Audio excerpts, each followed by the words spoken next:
Hello everyone and welcome back to Let's Play Wario Land. In the last part we started off the game and got through the entirety of the first world really, but we ended up coming back here because after we finished World 1, Rice Beach itself becomes flooded, and Course 3 now has this mysterious skull door in it. As the uniqueness and size of the sprite would indicate, that has something important in it, but as the keyhole on it would dictate, we need to find a key before we can open it. Whenever there's a locked door though, the key is universally relatively close by, almost always hidden in a block. In this case, you need something that can charge underwater, which in this case, the best thing to do with that is either using the Dragon's Fire or the third power-up that we haven't gotten yet, because you can just charge with that underwater as well. Whenever you open a door like that, you can go into it and find a treasure chest. You might remember I said last time there was some letters to the right of the tally screen. The treasures in these treasure chests are what go in those spaces. There are 15 treasures located throughout the game, and in order to get 100% as well as get the best ending, you need them. Sort of. There are some of the other endings you can get without them. It just would take a lot of luck and a lot of grinding with the end of stage gambling minigames to a point where it really wouldn't be worth it. Or you could use the cheat code I believe I talked about even briefly last time, just to help smooth things out. For now though, the rest of this level is going to go by pretty much the same, except now there's sections that are flooded. Our goal is to reach the original exit, because we are also here to get the second exit we couldn't get on the first visit without using a very particular trick I decided not to use for the sake of this LP. Also, a fun little thing I found while doing some research for this LP. The generic blocks in the game, the ones that have a cracked state and a full state that you can crack normally, but if you have Bull Wario, you can destroy all right no matter what state it's in. There was a third version of that block in the game's code that went unused that is cracked still, but not as cracked as the one we see here, which implies that potentially some versions of Wario would have taken 3 hits to destroy any given block, likely base small Wario, just so it would have had probably some gameplay difference from the other forms, besides the one hit and you're dead mentality at that point. Either way, this room is now flooded with water now that we're on the revisit, so we can come up here and reach the second exit the way you're meant to. Again, there is a way to do sort of a moon jump out of the sand falls that were in this level on the first visit to get up to here early, but oh well. Also, last time I threw around the idea of speeding up the tally screens, especially when I have a lot of coins just to save some time. I've ultimately decided to go do that. In fact, before I started commentary, this part was technically 2 minutes longer because of that. It's only going to be used in some locations all the same, though, because worth noting that whenever you get a treasure in your grid there, when the tally completes, it sparkles a little bit. Woo! And now we have access to the bonus level of Rice Beach. You never need to play this in order to beat the game, but for 100% you effectively need to anyway. Course 6 is probably the closest thing the game has, barring one other instance, to a pure bonus level. It's very short, and the main thing is, there's crabs in the ground you can eject by ground pounding. Each of them is carrying a 10 coin, so if you charge into them, you get 11 coins total, including the one they themselves drop, and there's also a lot of coins just above them. Worth noting though, they do run pretty quickly if you let them stay above the ground for longer than a second, so you're likely to lose that coin if you're not very quick on the draw. Try and keep only 1 on the screen at a time as well, because if you get 2 on screen, you're probably missing one of them anyway. Plus, there's also a lot of hidden blocks that contain hearts, as you can see, so you're probably going to get an extra life or 2 here on any given visit as well. Not a bad place to do some potential live grinding if you wanted to.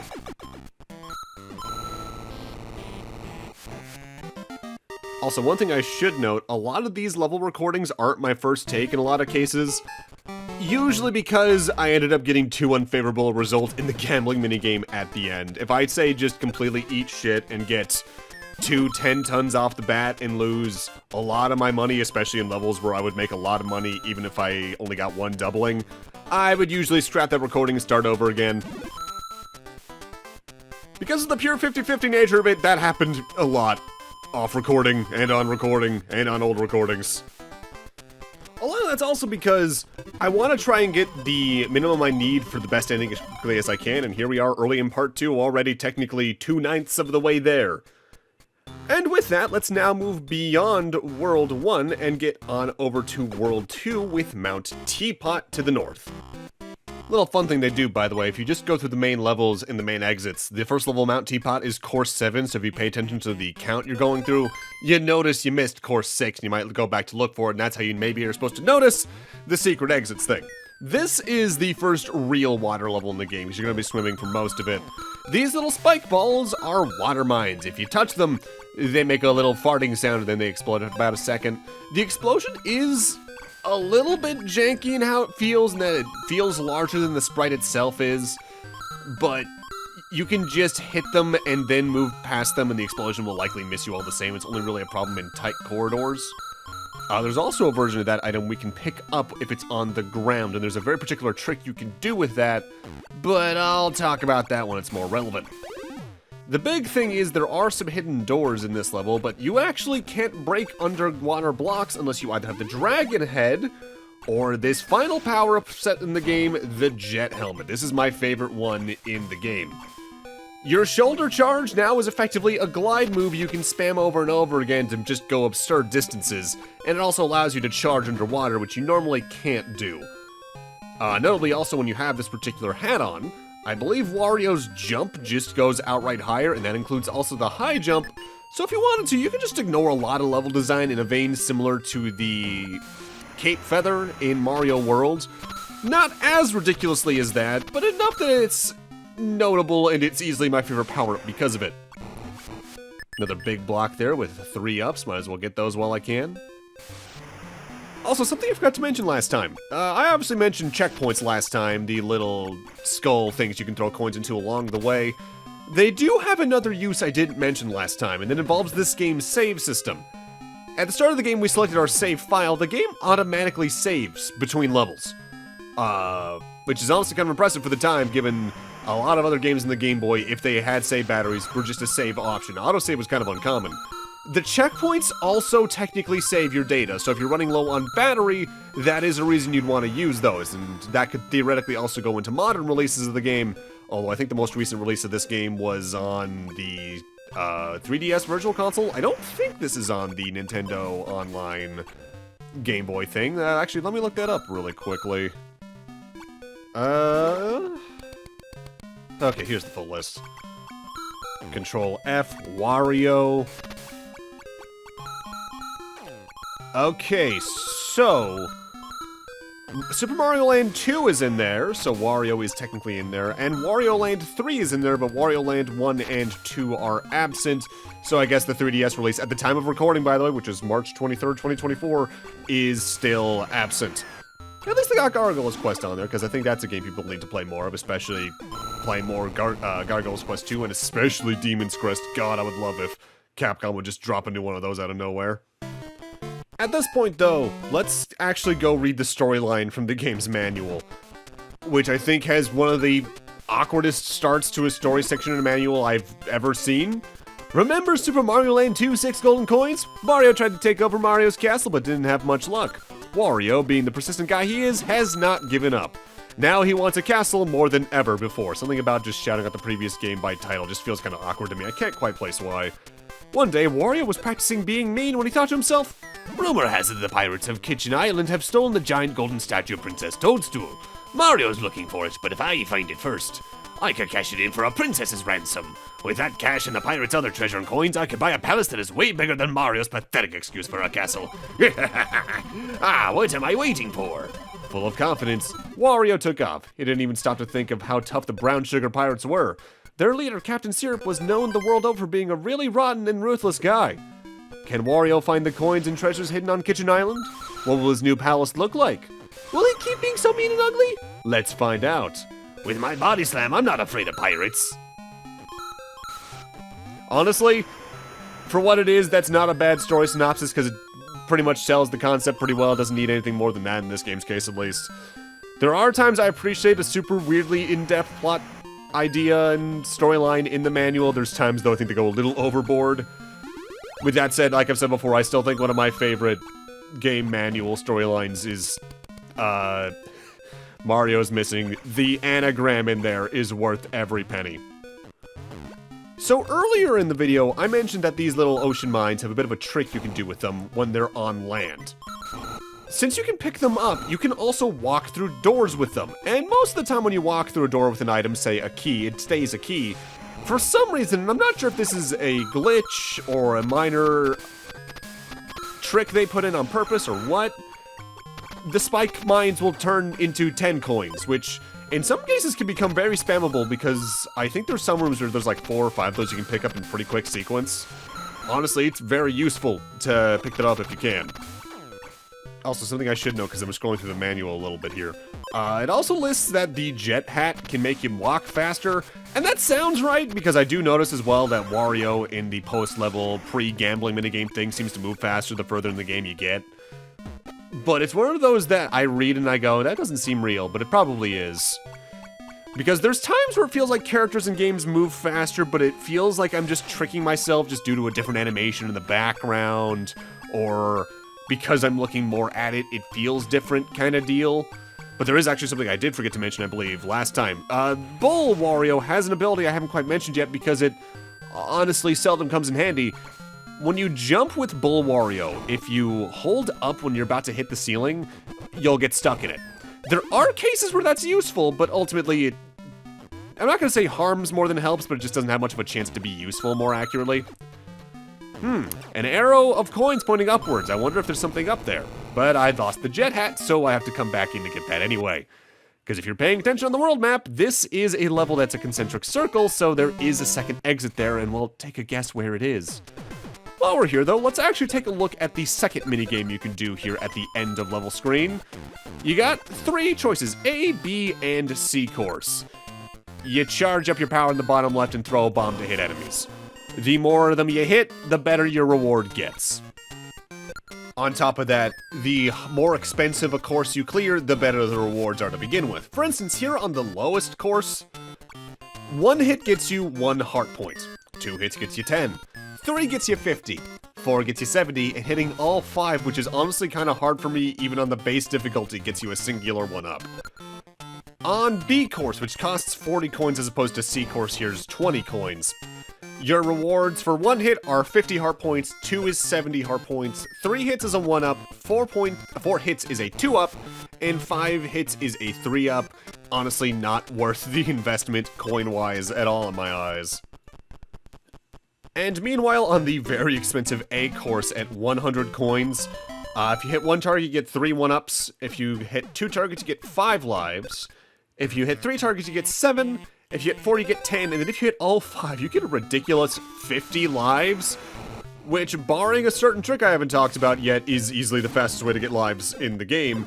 You just need to be accurate, which is honestly kind of tough. Especially given the max is 99, just 2 of those and you're maxed out. And right, here's the second exit right there at the end, where you really do have to play the entire level over again, which is kind of rough, but oh well. But it does take advantage of a little mechanic I haven't mentioned yet with the jet plane hat. Namely, for one thing, you can press the B button again to stop your dash whenever you need to, but it does end eventually on its own. But if you shoulder charge into a wall with the jet, or otherwise it's just more useful with the jet, Wario gets knocked back a bit, as well as a little bit upwards, and you can use that extra height in some cases, especially with the high jump, to reach platforms you otherwise couldn't, and they want you to use that in levels like this. Good to keep in mind, and also good to help you save some time at some points. The second exit for that course, though, is funny, though, because it takes us from Mount Teapot over to what is technically World 3 Sherbet Land. I say technically because numerically its courses are after Mount Teapot's, but when you beat Mount Teapot, you get sent to a completely different world. That world is, barring the 100% stuff, completely optional. Which honestly, I really like. Not the only time the Mario series has done that too, and I'm not counting stuff like Star World with that even in Mario World. I mean, like, there's cannons in the other New Super Mario Bros. Games you can use to just get past certain worlds in certain orders. New Super Mario Bros. U even allowed you to do some worlds in different orders depending if you found certain exits early, similarly to this, and I like that a lot. I really need to pick up Mario Wonder to see if it does anything like that still, because I've still yet to play that, and that's been out for a little bit now, to say the least. I've just had other priorities, and they're namely almost always Falcom games. Or the 90 hours I've sunk into Final Fantasy VII Rebirth in the past week and a half. Help, I haven't slept. Ugh. Also, I already briefly brought it up in the LP. Like I've said, this game uses a lot of the same sound fonts and instrument sets from Metroid 2 for sound effects and Link's Awakening for the musical instruments. This song you can especially hear the Link's Awakening in, though. There's like 2 songs in particular that you hear throughout the game a couple times that the 2 instruments that this song really uses a lot of are just all over. And honestly, I really like it. The Game Boy had a lot more musical range than I like to give it credit for sometimes, but there's like 3 particular sounds that are just, yeah, that's what Game Boy games sound like to me in my brain. And that's Link's Awakening in this, that's 1 entry. The Game Boy Color Pokemon games, and weirdly Dragon Quest on the Game Boy, the port of 1. There's something about those that are just, yeah, that's what Game Boy games sound like in my brain always. Hidden behind that block is a door which contains our first large coin, which is an easy 100. Love that for me, but also I need to dig through this because over here lies the door for our next treasure. And this one's a harp! Speaking of Game Boy Zelda. 2 down, 13 to go, though I should also note, as we saw, technically, you can go through level and course numbers out of order if you go just along the main road, especially if you ignore Mount Sherbet. The same can happen with treasures. The treasures go to set locations in that grid of 15. Not that that really matters, but it's worth noting the case, say you are getting anxious, you missed one, there are times you will just find them out of order depending on the level route you go through. I really dislike those bomb bats, by the way. Because they get stuck to you, and you can outrun the explosion. As long as you keep moving, especially with the Jet Hat's flight. But there's times, depending on the level design, where it just doesn't time out well and all that. It's just kind of rough. Not my favorite enemy to deal with, but oh well. Now, last time I talked about the shared history of Wario and Metroid, namely sharing a character designer and creator, but there's also some other staff similarities between the two. Namely, Wario Land 1 here has 2 directors. One of them is Wario's character designer, who is Hiroji Kiyotake, who was also in charge of a lot of the later Mario parties up until around the turn of the 2010s, where some of the last games he was credited on were things like Metroid Other M as a concept artist, and Pushmo, I believe. But the other director in the game is Takehiko Hosokawa. He's been a part of Nintendo for a while. He was a graphic designer for Mario Land 2, Mario Land 3 here, as well as the Virtual Boy Wario Land game, which I might cover at some point. He was in Super Metroid Special Thanks section. But notably, he was a designer and director for a lot of games starting with Metroid 2. He was the director for Mario Land 2 through Wario Land 3. Metroid Fusion, Other M, and he's still involved in Metroid to this day, technically, because he's listed as a director for Metroid Samus Returns and an assistant director for Metroid Dread. Which, honestly, seeing Blood that's worked on the series for that long is all sorts of heartwarming to me, because it means they probably still care a lot about the projects in that level. And you don't see a lot of that, at least here in the West, in the same level, because a lot of the times developers will be made to make an entirely different game, an entirely different genre than the last one they made, and they don't get to quite iterate on the thing they put so much passion into to begin with, and that makes me sad in a way. But there's enough people commenting on this state of game design here in the West at the moment in terms of just how on fire it is due to executive meddling at almost every step. Course 10 here is not a lot to write home about, by the way, although you need to be careful right here, because if you try to go for all these coins, you are likely to fall into the pit. My best bet is to try and just get a couple of them from one side, then use either shoulder charges or the dragon breath to get through the blocks there and get the other ones on the other side. But that's just also my built-in fear of bottomless pits, where even if I know I'm not going to fall into them, there's always that fear of, what if? And here I'm getting a lot of good air. This is what I'm talking about with the high jump, where I'm just saying it's really good to use that a lot. Between it and the jet hat, if you have it on, you can get a lot of air and skip a lot of level design. With that said, it's a lot less beneficial to do that here than in, say, Super Mario World, where there's not a lot you need to collect in the levels in that game unless you're playing the GBA version and you want to get all the dragon coins. In this game, you want to go for as many coins as you can anyway, so skipping all the level design means you're probably going to skip a lot of those, so your end totals are going to suffer because of that. Also, there's just generally a lot more cave-like level design in this, where the curves up and down and all around in a way where it's a lot harder to ignore everything anyway, so keep that in mind, potentially. Also, ladders in this game look a little sticky at times, but it's overall pretty easy to get into. As long as you're holding up when you're on top of them, you're likely to grab on. Though it does help a lot to be on top of the tiles before pressing up, because then that just locks you in automatically.